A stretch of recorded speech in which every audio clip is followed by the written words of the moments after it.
3. Una semana después, Caterine entró alegremente en mi consultorio para la siguiente sesión de hipnosis. Hermosa de por sí, estaba más radiante que nunca. Me anunció feliz que su eterno miedo a ahogarse había desaparecido. El miedo a asfixiarse era algo menor. Ya no la despertaba la pesadilla del puente que se derrumbaba.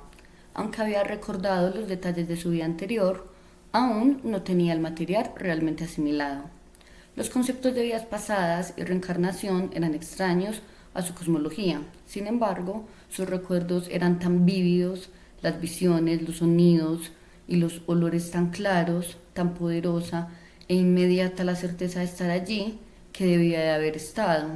La experiencia era tan abrumadora que ella no lo ponía en duda. Pero se preguntaba cómo conciliar eso con sus creencias y su educación. Durante la semana transcurrida ya había repasado el libro de texto de un curso de religiones comparadas que había seguido durante mi primer año en la Universidad de Columbia. Había ciertamente referencias a la reencarnación en el Antiguo y Nuevo Testamento. En el año 325 después de Cristo, el emperador romano Constantino el Grande, junto con Helena, su madre, había eliminado las referencias a la reencarnación contenidas en el Nuevo Testamento. El segundo concilio de Constantinopla, reunido en el 553, confirmó ese acto y declaró herética la idea de la reencarnación. Al parecer, consideraban que esa idea debilitaría el creciente poder de la Iglesia, al conceder a los seres humanos demasiado tiempo para buscar la salvación. Sin embargo, las referencias originarias habían existido. Los primeros padres de la Iglesia aceptaban el concepto de la reencarnación.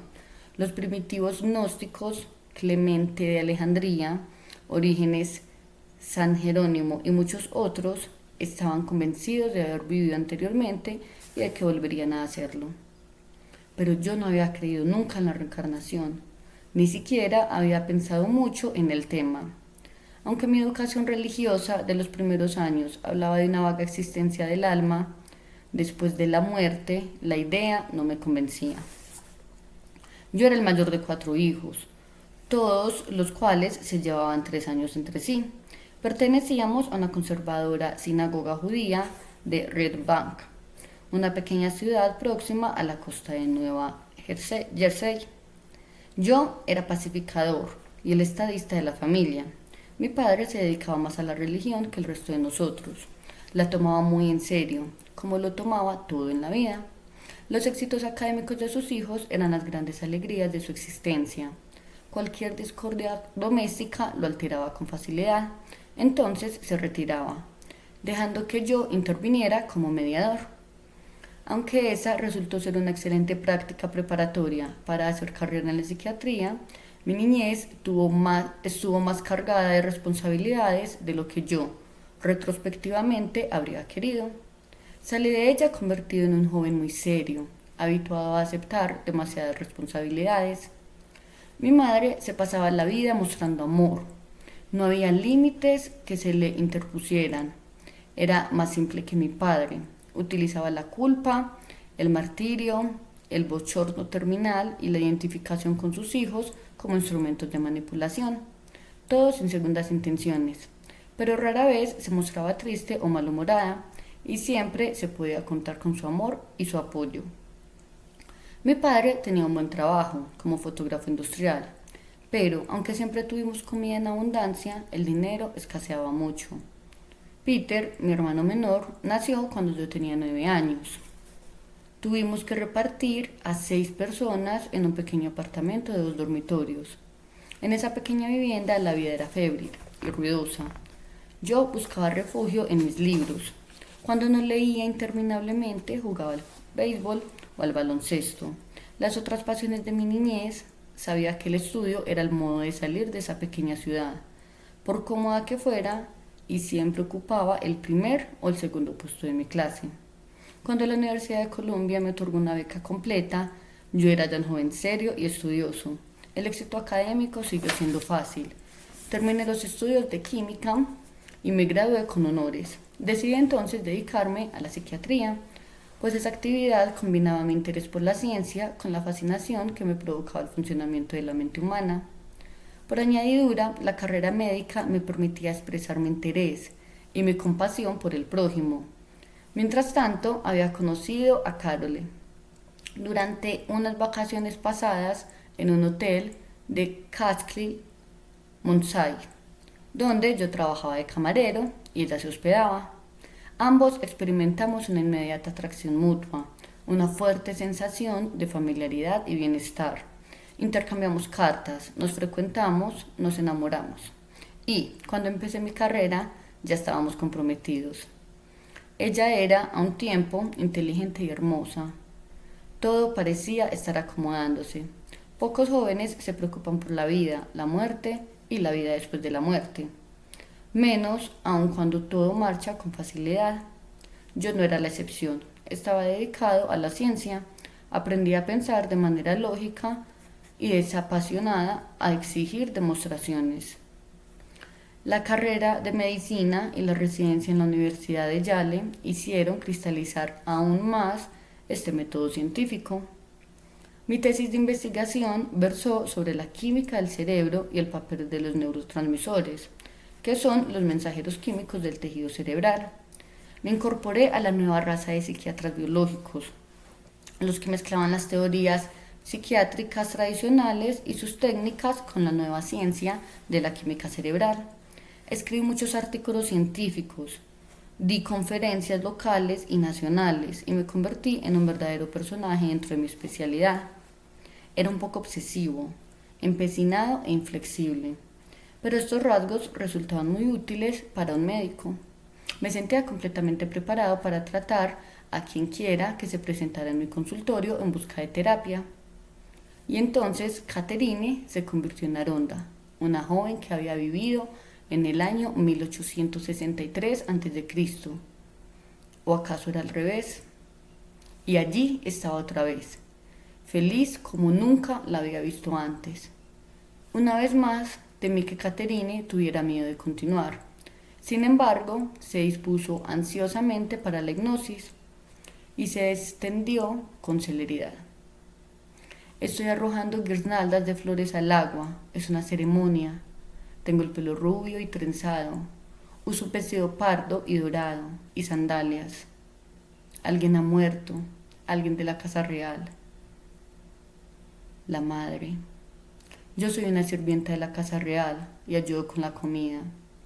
Ponemos los cuerpos en salmuera durante 30 días. Cuando se secan, se le quitan las partes. Lo huelo los cadáveres.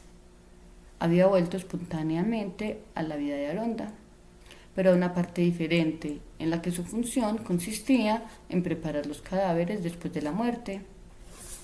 En un edificio aparte, continuó, puedo ver los cuerpos, estamos envolviendo cadáveres. El alma pasa a otro lado. Cada uno se lleva sus pertenencias a fin de prepararse para la vida siguiente, más grandiosa. Estaba expresando algo que parecía el concepto egipcio de la muerte y el más allá, diferente de todas nuestras creencias. En esa religión uno podía llevarse la propiedad consigo. Dejó esa vida y descansó. Hizo una pausa de varios minutos antes de entrar en un tiempo que parecía antiguo. Veo hielo colgando de una cueva, rocas.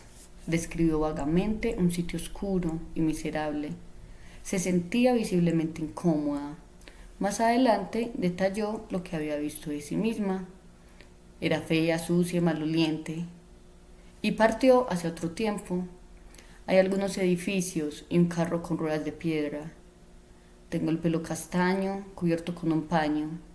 La carretera contiene paja. Soy feliz. Allí está mi padre. Me abraza. Es Edward, el pediatra que le aconsejó insistentemente que consultara conmigo. Es mi padre. Vivimos en un valle con árboles. En el patio hay olivos e higueras. La gente escribe en papeles. Están cubiertos de marcas raras, parecidas a letras. La gente escribe todo el día para hacer una biblioteca. Estamos en el 1536 a.C. La tierra es estéril. Mi padre se llama Perseo. El año no correspondía exactamente, pero tuve la seguridad de que estaba en la misma vida sobre la que había informado en la sesión anterior. La llevé hacia adelante en el tiempo, sin apartarla de esa vida. Mi padre te conoce, se refería a mí. Tú y él conversáis sobre las cosechas, la ley y el gobierno. Dice que eres muy inteligente y que yo debería prestarte atención. La adelanté un poco más. Él, su padre, está tendido en una habitación oscura. Es viejo y está enfermo. Hace frío. Me siento tan vacía. Siguió hasta el momento de su muerte. Ahora yo también soy vieja y débil. Allí está mi hija, cerca de mi cama. Mi esposo ya ha muerto. Mi yerno está allí y también sus hijos. Hay muchas personas a mi alrededor. Esta vez su muerte fue apacible. Flotaba. Flotaba. Eso me hizo pensar en los estudios del doctor Raymond Moody sobre las víctimas de experiencias casi mortales. Sus sujetos también recordaban haber flotado antes de verse atraídos otra vez hacia el cuerpo. Yo había leído ese libro varios años antes. Tomé nota mental de que debía releerlo. Me pregunté si Catherine recordaría algo más allá de la muerte, pero solo pudo decir flotó, nada más. La desperté y di esa sesión por terminada. Resolví las bibliotecas de medicina con un apetito nuevo e insaciable por cualquier artículo científico que se hubiera publicado sobre la reencarnación. Estudié las obras del doctor Ian Stevenson, respetado profesor de psiquiatría en la Universidad de Virginia, quien ha publicado una extensa biografía psiquiátrica.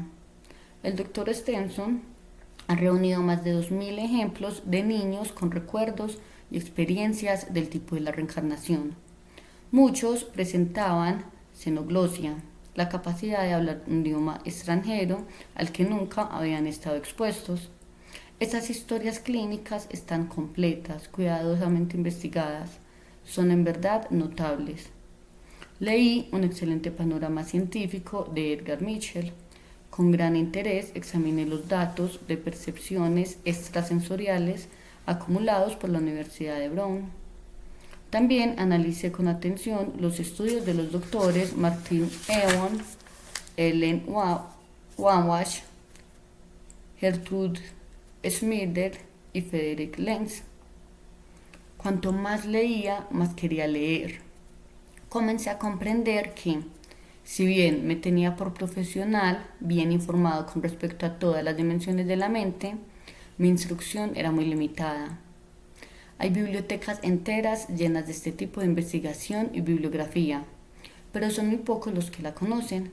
Gran parte de esta investigación fue realizada, verificada y producida por respetables médicos y científicos. ¿Es posible que todos estuvieran equivocados? ¿Qué se enseñarán? Las pruebas parecían abrumadoramente positivas, pero yo aún dudaba. Abrumadoras o no, me costaba creer en ellas. Tanto Catherine como yo, cada uno a su modo, habíamos quedado profundamente afectados por la experiencia.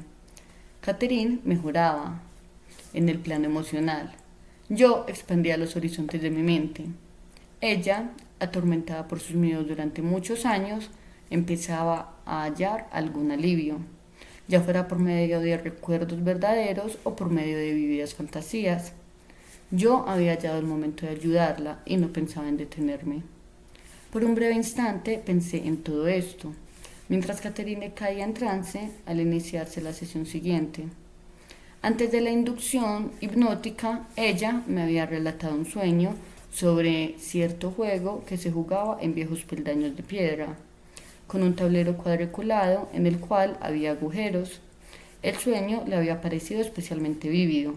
Le indiqué que superara los límites normales del tiempo y el espacio, que fuera hacia atrás para ver si ese sueño tenía sus raíces en alguna reencarnación previa.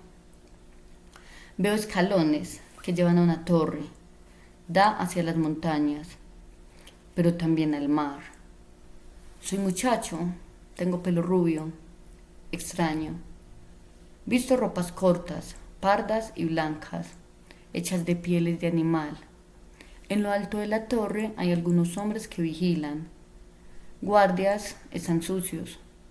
Juegan algo parecido al ajedrez, pero no es eso. El tablero no es cuadrado, sino redondo. Juegan con piezas afiladas semejantes a dagas, que se ajustan a los agujeros. Las piezas tienen arriba cabezas de animales. Territorio de Kirguistán, ortografía o fonética.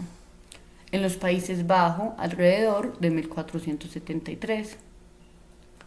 Le pregunté el nombre del lugar donde vivía y si podía ver u oír un año. Ahora estoy en un pequeño puerto marítimo. La tierra desciende hasta el mar. Hay una fortaleza y agua. Veo una cabaña.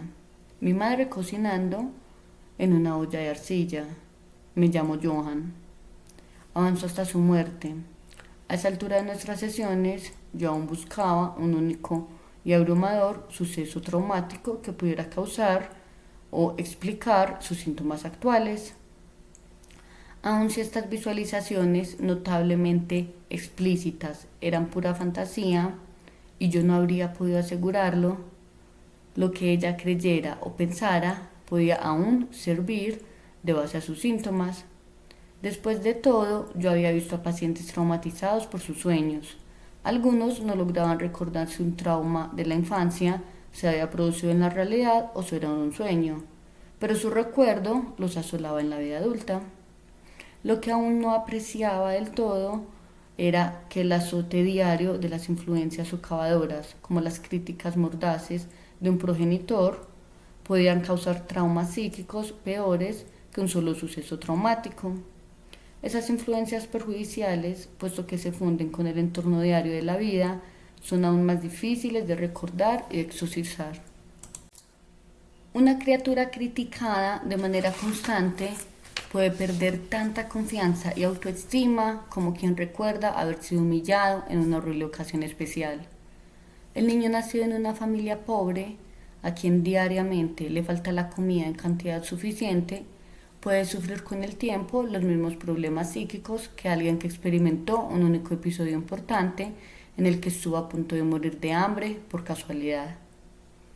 Pronto comprendería yo que el castigo cotidiano de fuerzas negativas debía ser reconocido y resuelto con tanta atención como la que se presta a un único y abrumador acontecimiento traumático. Catherine comenzó a hablar. Hay botes, parecidos a canoas, pintados de colores intensos. Zona de provincia. Tenemos armas, lanzas, ondas, arcos y flechas, pero hay más grandes. En el bote hay remos grandes y extraños. Todo el mundo tiene que remar. Quizás estamos perdidos, está oscuro, no hay luces. Tengo miedo. Nos acompañan otros botes. Una incursión de ataque, al parecer.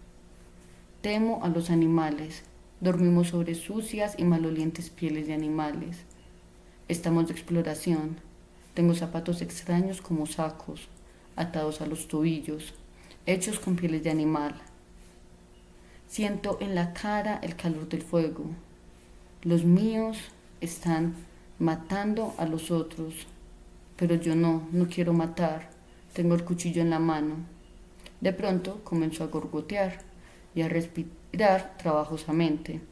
Informó de que un combatiente enemigo la había aferrado desde atrás por el cuello para degollarla con un puñal.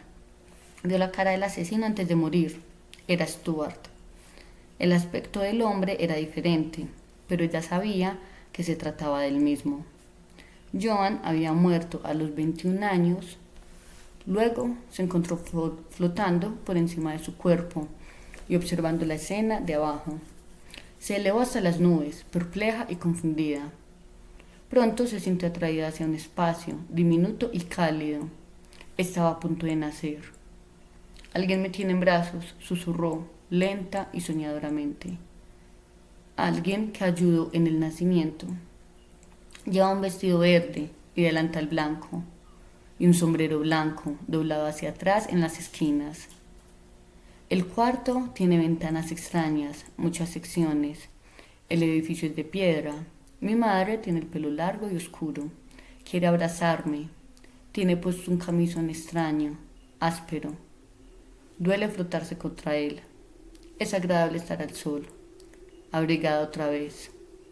Es la misma madre que tengo ahora. En la sesión anterior yo le había indicado que observara con antelación a las personas importantes de cada vida, por si podía identificarlas con las personas importantes de su existencia actual. Según casi todos los escritores, los grupos de almas tienden a reencarnarse juntos una y otra vez para elaborar el karma, deudas para con otros y para con uno mismo, lecciones que hay que aprender a lo largo de muchas vidas. En mis intentos de comprender ese extraño y espectacular drama que se despliega en mi tranquilo y penumbroso consultorio, sin que el resto del mundo lo supiera, yo quería verificar si esa información sentía la necesidad de aplicar el método científico, el que había utilizado rigurosamente en los 15 años de investigación previa para evaluar ese curioso material que emergía de los labios de Catherine. Entre una y otra sesión, la misma Catherine se tornaba más y más psíquica. Tenía intuiciones con respecto a las personas y acontecimientos que resultaban acertadas. Durante la hipnosis había comenzado a anticiparse a mis preguntas, sin darme tiempo a formularlas. Muchos de sus sueños tenían una inclinación precognitiva o de adivinación. En cierta ocasión en que sus padres fueron a visitarla, su padre expresó muy grandes dudas sobre lo que estaba ocurriendo. Para demostrarle que era cierto, ella lo llevó a un hipódromo. Allí procedió a indicar al ganador de cada carrera. Su padre se quedó atónito. Una vez demostrado lo que ella deseaba, tomó todo el dinero que había ganado y se lo entregó al primer pobre con quien se cruzó al salir del hipódromo.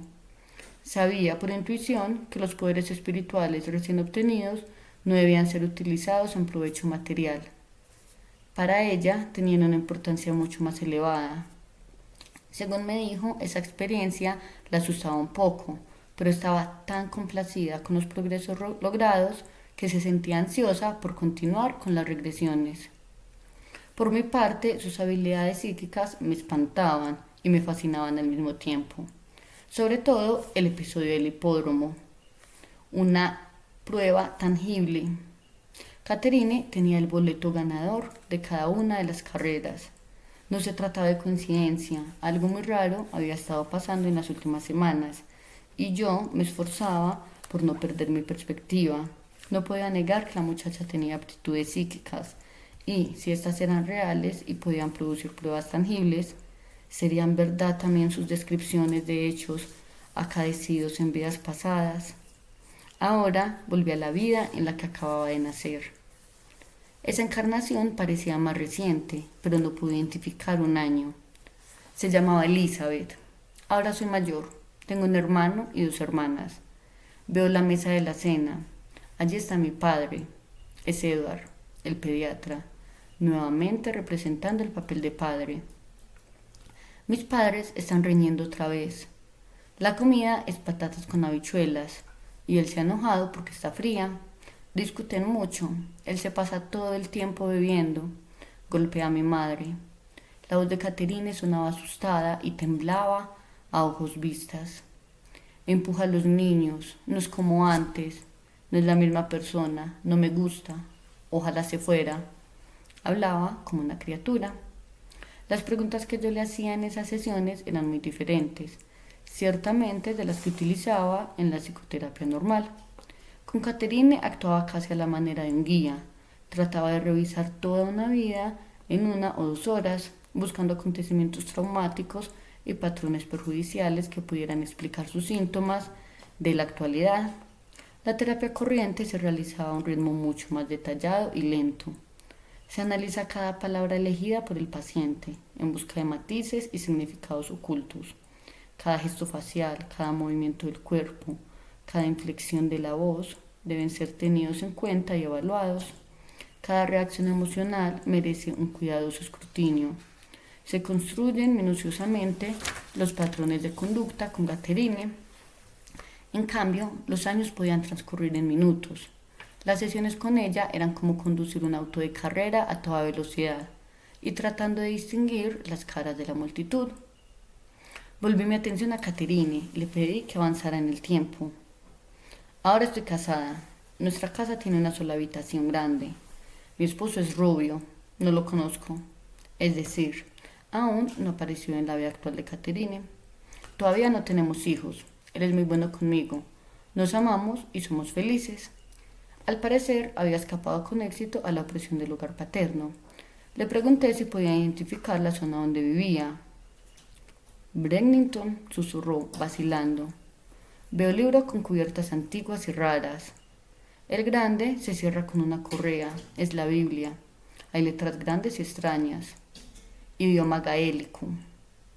En ese punto dijo algunas palabras que no pude identificar si eran o no gaélicas. No tengo ni idea. Vivimos tierra adentro, no es cerca al mar. El condado. Bennington. Veo una granja con cerdos y corderos. Es nuestra. Se había adelantado en el tiempo. Tenemos 2 varones. El mayor se casa. Veo la torre de la iglesia, un antiquísimo edificio de piedra. De pronto le dolía la cabeza. Sufría y se apretaba la sien izquierda. Dijo que se había caído en los escalones de piedra, pero se repuso. Murió a edad avanzada, en su cama, rodeada por toda la familia. Una vez más salió flotando de su cuerpo, al morir. Pero en esta ocasión no se sintió perpleja ni confundida. Tengo conciencia de una luz intensa, es maravillosa. De esa luz se obtiene energía. Descansaba tras la muerte entre 2 vidas.